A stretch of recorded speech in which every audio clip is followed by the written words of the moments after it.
ആരാണോ ഒരു ഇമാമിന്റെ കൂടെ ആ ഇമാം നമസ്കാരത്തിൽ നിന്ന് പിരിയുന്നത് വരെ നമസ്കരിക്കുന്നത് എങ്കിൽ ആ രാത്രി മുഴുവൻ നമസ്കരിച്ചതിന്റെ പ്രതിഫലം ആ വ്യക്തിക്ക് ലഭിക്കുന്നതാണ്. അതുകൊണ്ട് പ്രിയപ്പെട്ട സഹോദരങ്ങളെ, നാം പ്രതിഫലമാണ് ആഗ്രഹിക്കുന്നതെങ്കിൽ, ഖിയാമുൽ ലൈലിന്റെ മുഴുവൻ പ്രതിഫലമാണ് നാം ആഗ്രഹിക്കുന്നതെങ്കിൽ, അതിന് നബി സല്ലല്ലാഹു അലൈഹി വസല്ലം പറഞ്ഞു തന്ന വഴി ഇമാമിന്റെ കൂടെ മുഴുവനായി നമസ്കരിക്കലാണ്. ഹത്താ യൻസരിഫ് എന്നാണ്.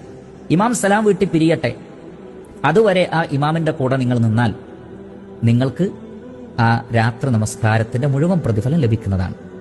അതുകൊണ്ട് തന്നെ ഇമാമിന്റെ കൂടെ കംപ്ലീറ്റ് 4 കഴിഞ്ഞ് എഴുന്നേൽക്കുകയല്ല, 8 കഴിഞ്ഞ് എഴുന്നേൽക്കുകയല്ല, ആ 11 റക്അത്തും ഇമാമിന്റെ കൂടെ നമസ്കരിക്കുകയാണ് വേണ്ടത്. എന്നാൽ ഒരാൾക്ക് രാത്രിയുടെ അവസാന യാമത്തിൽ നമസ്കരിക്കണമെന്ന് തോന്നുന്നു. അതുകൊണ്ടാണ് പലരും 8 കഴിഞ്ഞൊക്കെ എഴുന്നേറ്റ് പോകുന്നത്. ആദ്യത്തെ വിത്ർ കഴിഞ്ഞാൽ ഇമാമിന്റെ കൂടെ കഴിയുക, ഒരു കുഴപ്പവുമില്ല, ഖിയാമുൽ ലൈലിന്റെ പ്രതിഫലം ലഭിക്കും. ഇനിയും അധികരിച്ച പ്രതിഫലം ലഭിക്കണമെങ്കിൽ ആ വ്യക്തിക്ക് 2 റക്അത്തായി നമസ്കരിക്കാം, വിത്തറാക്കാതെ.